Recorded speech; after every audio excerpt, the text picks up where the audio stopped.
Happy Sunday everyone! So, nandito kami ngayon sa Farmers Market dito sa San Jose, California.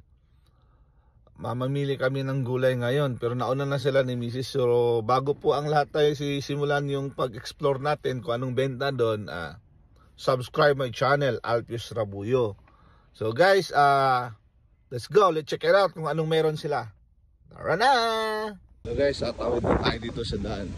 So, maganda rito sa dito sa USA is talaga siya, kung tatawid ka ng pedestrian, hihinto lahat yung sasakyan.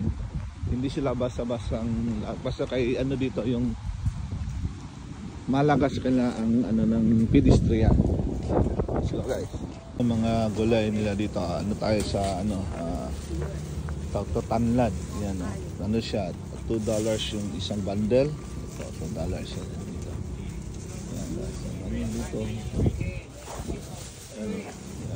Diba? So, ito din dito guys, mga oranges. Yan, orange. Fresh orange yan from the tree. So, siya, $4, $4 yung Nandun din yung mga honey, registration, ito itlog.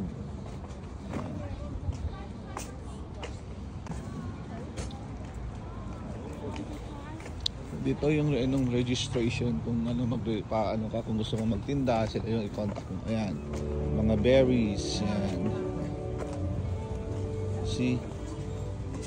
Ito kamote, $2 per pound. Labanus guys. Ayan, diba? May kalabasa sila, patatas, Ito din, bayabas. Ayan. $7 per pound yan, bayabas. Talong, cabbage yan. Ayan. Ito din. Cauliflower. Ito sila dito. Tapos, meron ng organic honey. Ayan, no? Because I wanted one with nice.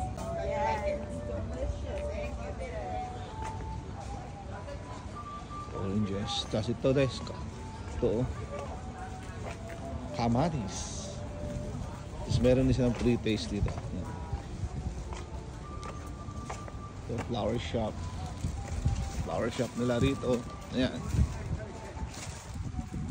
karami nagbibenta rito dahil masobrang malamig-lamig pa kasi ng konti. Ayan, so ito yung kala ko malunggay.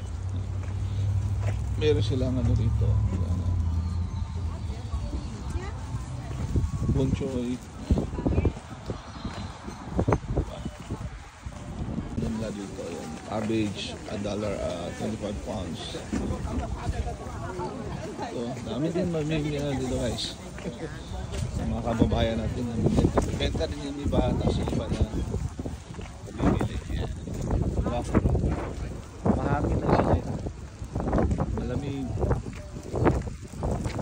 Nandun na si Mrs. sa unahan, no? Ano siya? Ito rin yung benta nila na orchids. Yan. Orchids.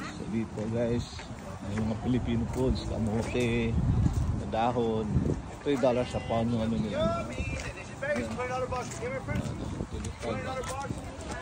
Yan. So guys, ito yung strawberry nila. Ayan guys, kilala niyo yan, no? Yan. Yan.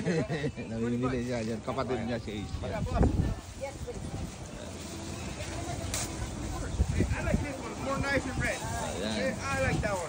Namimili sila ng grapes. Catch my eye first. Strawberry, bibili sila ng strawberry. Wala, ng grapes dito. Di pa kano nga marami nagbibenta. Medyo nga malamig dito ngayon guys. Yan, mahangin, no? Mahangin siya na malamig. Kapag niya, no? Ayan siya, parang hindi nang lalamig. Ayan. Bumili siya ng kangkong. So, tignan mo yung attire natin, no? Ayan, no? Tayo dahil malamig.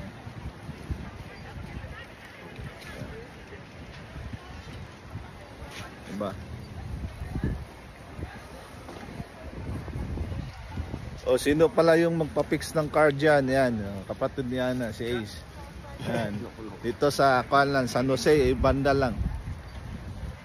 Tapos kung gusto nyo bumili ng kotse dun sa ano nila, sa Mini Cooper Sunnyvale,